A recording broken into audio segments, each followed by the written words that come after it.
Haremos un breve lectura de la palabra del Señor, una breve meditación. El libro de Primera de Juan, capítulo 5, y observaremos el versículo 13.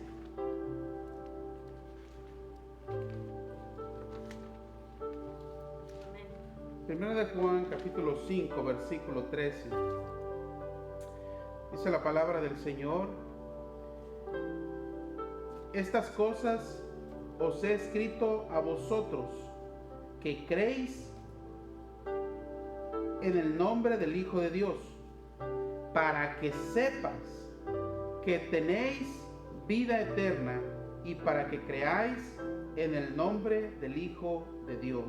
Oremos brevemente al Señor. Padre, añade bendición a tu palabra, Padre mío, en el nombre de Jesús. Que tu palabra entre a nuestros corazones, a nuestros oídos, que tu palabra, oh Señor, entre en todo nuestro ser, Padre Santo, y haga una obra especial en nuestras vidas. Haga una obra de sanidad, haga una obra de reconciliación, haga una obra, oh Señor, de vida, de salud, en cada vida, en cada corazón. En el nombre de Jesús, gracias Señor. Amén. Así entonces encontramos en las Escrituras, Primera de Juan, capítulo 5, versículo 13, dice la Escritura: estas cosas os he escrito a vosotros. La palabra de Dios quedó escrita, quedó impresa, y quedó escrita, impresa, plasmada, y ha sido guardada y se ha mantenido por años y años, a pesar de que en el transcurso de la vida cristiana ha habido persecución contra los cristianos.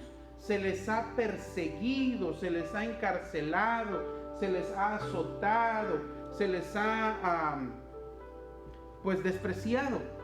Y en muchas ocasiones esos cristianos han tenido que salir huyendo de sus casas, de sus sinagogas, de sus lugares de reunión. En muchas ocasiones han tenido que salir y han tenido que dejar detrás de ellos muchas cosas, incluyendo los libros de la ley, los libros de los profetas, incluyendo la palabra del Señor. La Escritura nos muestra que la palabra fue escrita, y fue escrita con un propósito, y Dios la ha preservado en medio de tantas cosas. La ha preservado para que tú y yo la tengamos hoy, porque hay un propósito en eso. Por eso leemos nuevamente, dice: estas cosas, dice Juan, las he escrito a ustedes. ¿A quiénes dice? A ustedes que creen en el nombre del Hijo de Dios. Y hay un motivo, hay un propósito. ¿Qué es lo que quiere? Quiere dar una noticia. ¿Cuál es la noticia? Dice: ¿para que qué? Para que sepas. La noticia lleva como propósito informar, dar a conocer, dejar saber. De la misma manera, la Escritura aquí dice que el propósito de esa Escritura, y que ha sido preservada y guardado a través de los años y a través de tantas cosas que han ocurrido, vientos, destrucciones, fuegos, incendios, de todas cosas han ocurrido. El templo de los judíos ha sido destruido en diferentes ocasiones por personas que no perdonaban nada, personas que tomaban los utensilios del templo y con ellos hacían cosas comunes y corrientes. Dice la Escritura que en ellos bebían y tomaban. Entonces encontramos en la Biblia que la palabra de Dios ha pasado por muchas pruebas de fuego, por muchas pruebas del tiempo y de hombres malos y perversos que no les ha importado nada la Escritura, y que la Escritura pudo haber estado perdida, que ya no existiera más. y hubiera quedado en el tiempo, como tantas cosas que se han perdido en el tiempo. Mas sin embargo, estas palabras quedaron escritas hasta el día de hoy para que todo el creyente, y no solo el creyente, sino todo el ser humano, sepa que tiene vida eterna, y para que creas, ¿qué más? En el nombre del Hijo de Dios. Esto que tú estás leyendo aquí, esto es el Evangelio. Esto es el Evangelio. ¿Qué es Evangelio? Evangelio es noticia. Y esta noticia ha sido preservada para que tú sepas que hay vida eterna en Cristo Jesús, y para que creyendo en su nombre tú puedas también tener esa vida eterna. Son buenas noticias. ¿Buenas noticias? ¿Cómo es eso de buenas noticias? Buenas noticias en medio de un mundo en caos, incierto, lleno de mentira.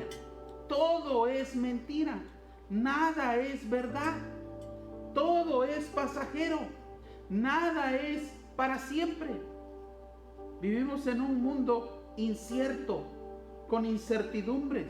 Nadie sabe qué ocurrirá el día de mañana, especialmente en este año que estamos mirando tantas situaciones que ocurren mes tras mes, ocurren diferentes cosas, y no solamente mes tras mes, sino año tras año, siempre ocurre alguna tragedia, alguna barbaridad. Vivimos en un mundo incierto, en un mundo en el que hoy estamos celebrando y mañana te das cuenta que alguien que se encontraba en la celebración murió, y no lo puedes creer, no lo puedes aceptar. Vivimos en un mundo incierto en el que hoy una compañía es próspera y está ganando, y otro día la compañía ya se cerró y se fue. Un mundo incierto en el que tú ves a una pareja casándose hoy y a los pocos días, meses, ya están separados. Vivimos en un mundo incierto. Por eso la escritura es buenas noticias en medio de tantas malas noticias. Por eso dice la escritura, y quiero que me acompañes a leer ahora el versículo 19. Primera de Juan 5, ahora el versículo 19. ¿Cómo dice el versículo 19? Sabemos que somos de Dios y el mundo entero está bajo el maligno. Así es. Sabemos, aquellos que han puesto su fe y su confianza en Jesucristo, el Hijo de Dios, el que vino a morir en la cruz del Calvario por nosotros, el que vino a enseñarnos el camino, el que vino a enseñarnos cuál es la verdad en un mundo de mentira, en un mundo de incertidumbre. Sabemos que somos de Dios. ¿Y qué dice la escritura? Que sigue añadiendo, y el mundo, ¿qué pasa con el mundo? Dice, el mundo entero. ¿Una parte del mundo? El mundo entero. Solamente donde hay mucha hambre. Dice la escritura, el mundo entero está bajo ¿quién dice? Bajo el maligno. Así es que no es solamente tu pueblo, no es solamente tu ciudad, no es solamente el área en la que tus ojos ven y ven la violencia, ven los secuestros, ven las enfermedades, personas muriendo. No es solamente lo poco que nuestros ojos alcanzan a ver, los problemas de la economía. No es solamente esa pequeña área que tú ves. No es solamente el hambre en el África, no es solamente la guerra en los países orientales. Dice la escritura que el mundo entero está bajo el maligno. Por eso nuevamente, cuando tú observas el versículo 13, encuentras que son buenas noticias en medio de malas noticias. Estamos viviendo tiempos en los cuales nos estamos acostumbrando a ver todos los días muertes y tragedias en la televisión. Ya no le duele tanto el corazón al hombre de ver cuántas personas están muriendo en los hospitales, cuántas personas han muerto por medio de la violencia o por medio de secuestros o tantas otras acciones que producen dolor. Ya no. Lo toman las personas como algo normal, como algo común, como algo que pues es normal y debe de ocurrir. Dice en la escritura, el versículo 20, pero sabemos que el Hijo de Dios ha venido y nos ha dado, ¿qué cosa? Entendimiento. Así es. En un mundo en el que andamos llenos de oscuridad, en un mundo que está lleno de oscuridad, lleno de tinieblas, lleno de ignorancia, Cristo Jesús viene y Él es la luz, Él es el camino, Él es la verdad, Él es la vida y Él te da entendimiento para que sepas por dónde caminar, qué hacer, cómo actuar. Por eso dice la escritura, el versículo 20, primera de Juan 5:20 dice, pero sabemos que el Hijo de Dios ha venido y nos ha dado, ¿qué cosa? Entendimiento. ¿Entendimiento para qué? Para conocer al que es verdadero. Y estamos en el verdadero. ¿Alguien quiere saber cuál es la religión correcta?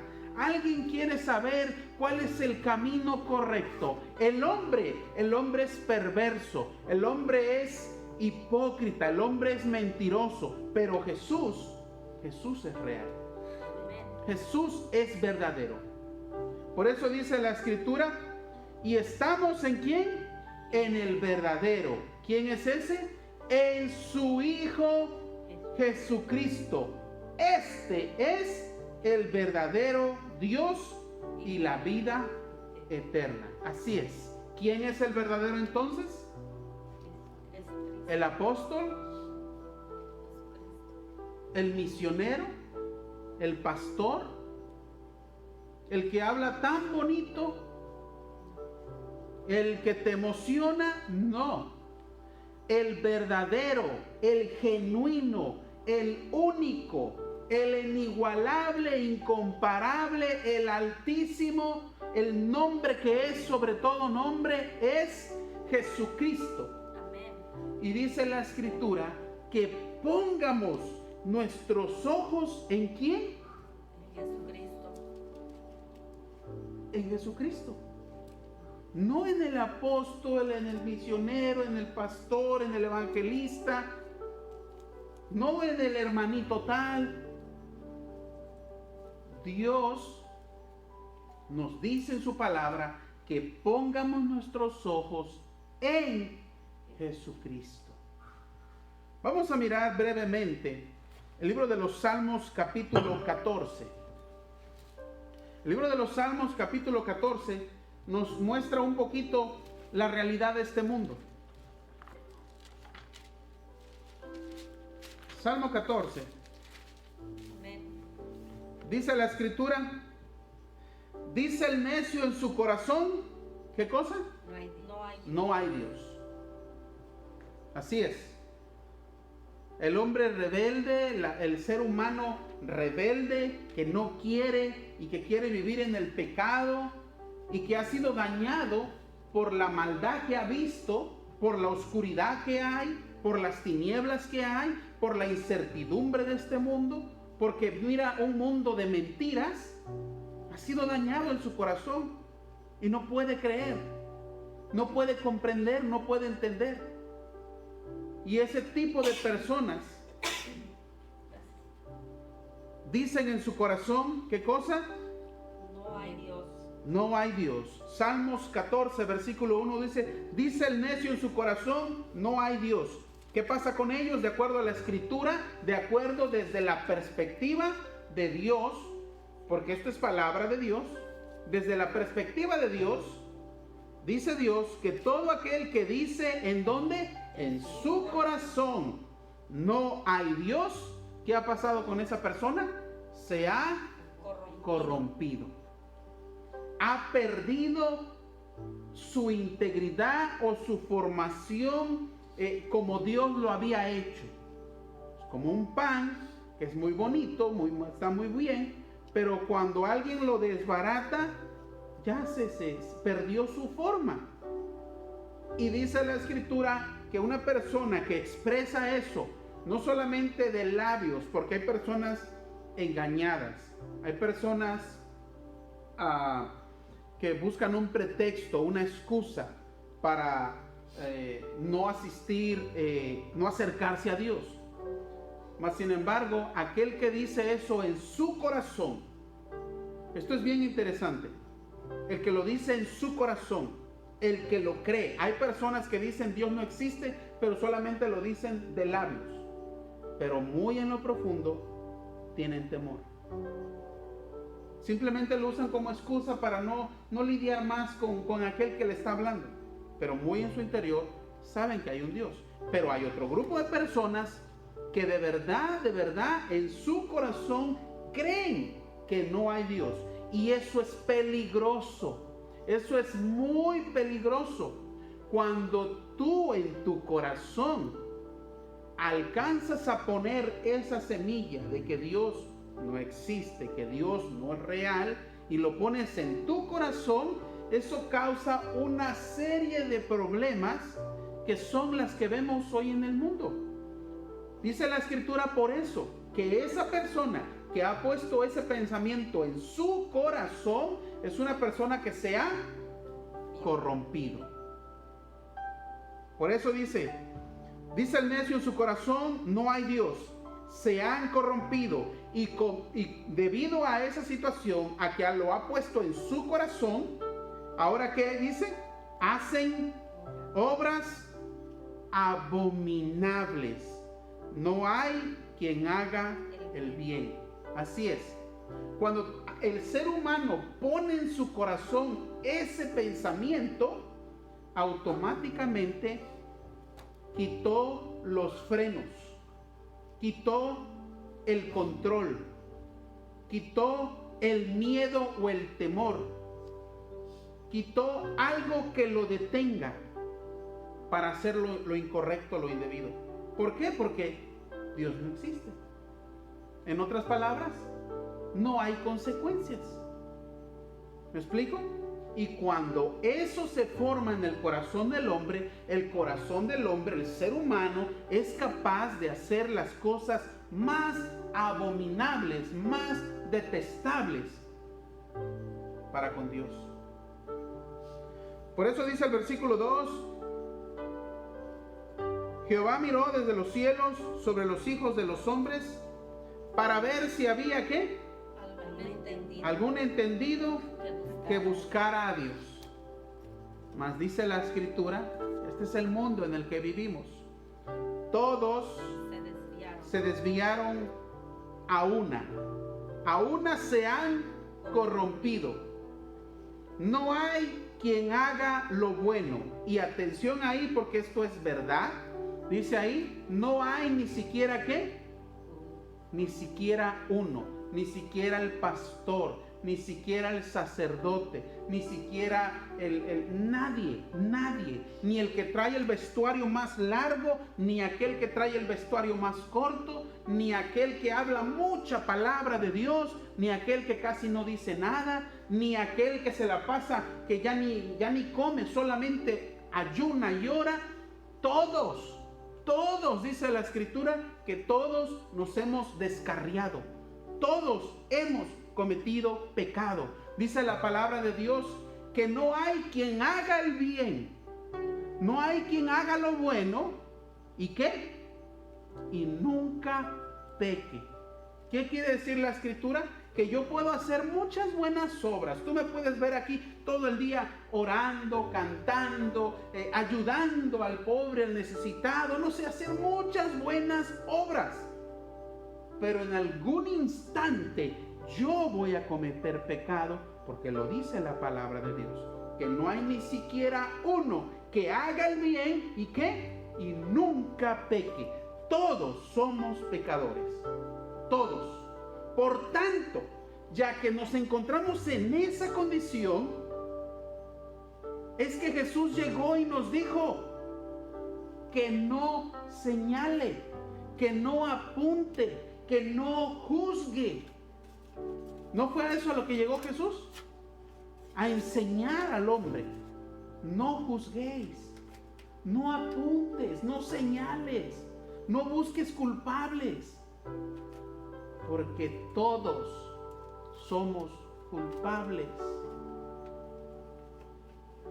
Un sucio lleno de grasa, diciéndole al otro, porque le cayó una pringuita de grasa de mecánico del taller: ¡Ey, estás bien sucio! ¡Ay, ya te manchaste! Y no se ve que él está todo lleno de grasa también. Todos somos pecadores. Pero la buena noticia es que todo aquel que cree en el Hijo de Dios tiene vida eterna.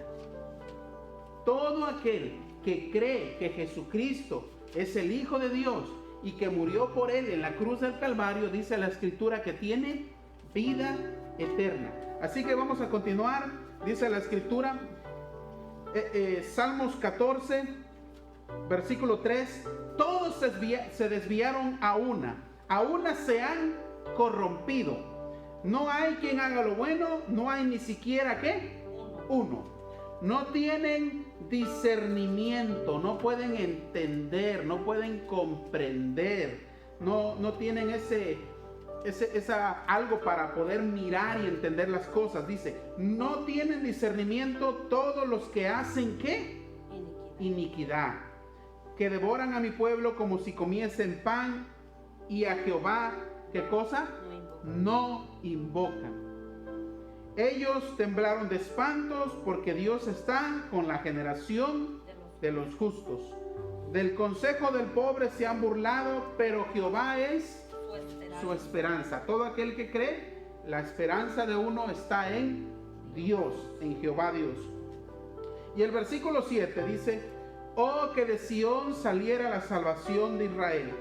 Cuando Jehová hiciere volver a los cautivos de su pueblo, se gozará Jacob y se alegrará Israel.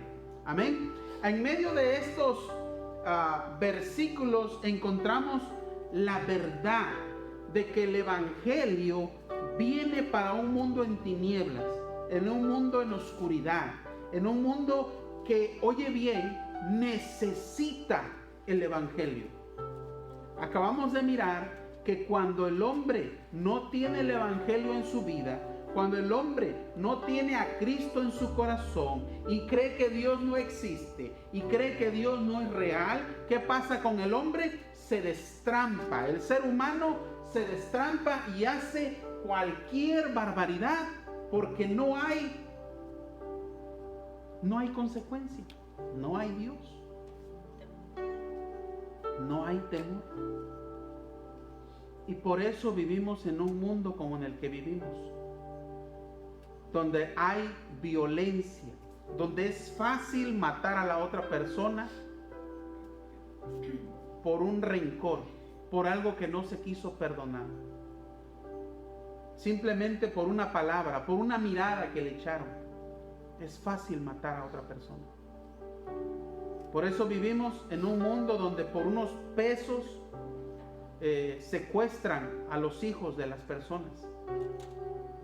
Por eso vivimos en un mundo donde los gobernantes y las personas de poder que tienen dinero para vender la medicina a los enfermos, la venden muy cara.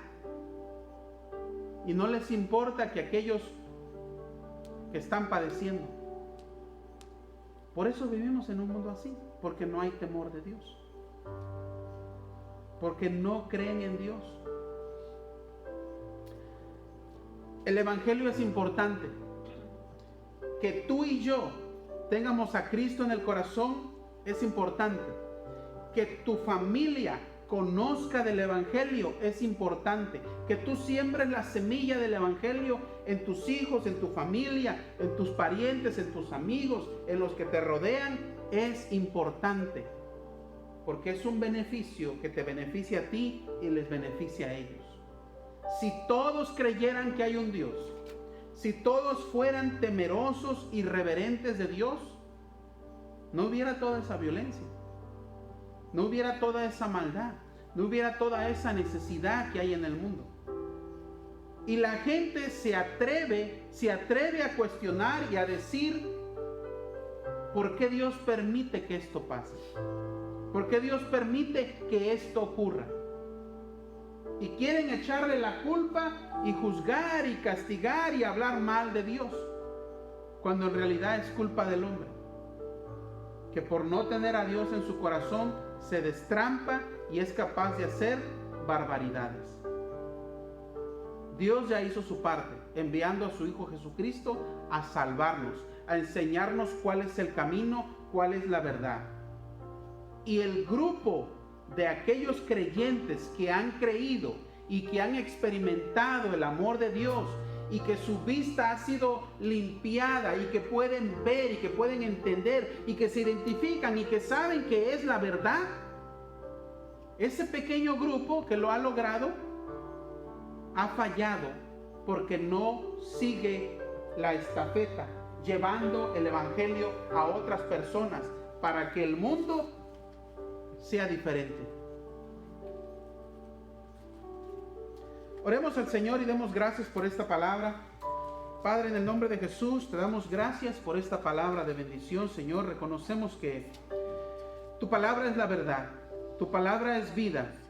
Tú dijiste, Señor, que no solo de pan vivirá el hombre. Necesitamos tu palabra, necesitamos este evangelio. El mundo necesita esta palabra, el mundo necesita este evangelio. Reconocemos, Señor, que tus palabras sabias, tus palabras de bendición, nos encomendaron, Señor, a ir y hablar a los demás de ti, a llevar esta palabra, a continuar con la gran comisión, ir y hacer discípulos a todas las naciones. Reconocemos, Señor, que por esa razón tú dejaste esa misión, pero que mucho pueblo no lo está haciendo. Que mucho pueblo simplemente consumimos.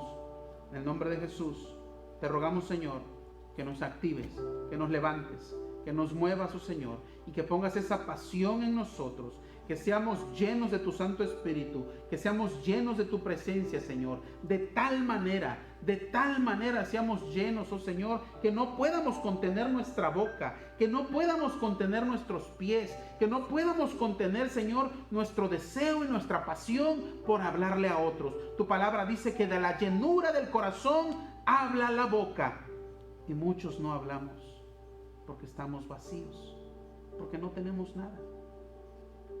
Llénanos, Señor, llénanos de tu palabra, llénanos de tu amor para amar a otros. Llénanos en el nombre de Jesús. Alejados de ti, nada podemos hacer. Alejados de ti, Señor, nada podemos hacer. Y esa es la realidad. Esa es la realidad. Que mucha iglesia no ha hecho nada porque está alejada de ti. En el nombre de Jesús, te rogamos que tu palabra haga una obra en nosotros. En el nombre de Jesús. Gracias, Señor. Amén.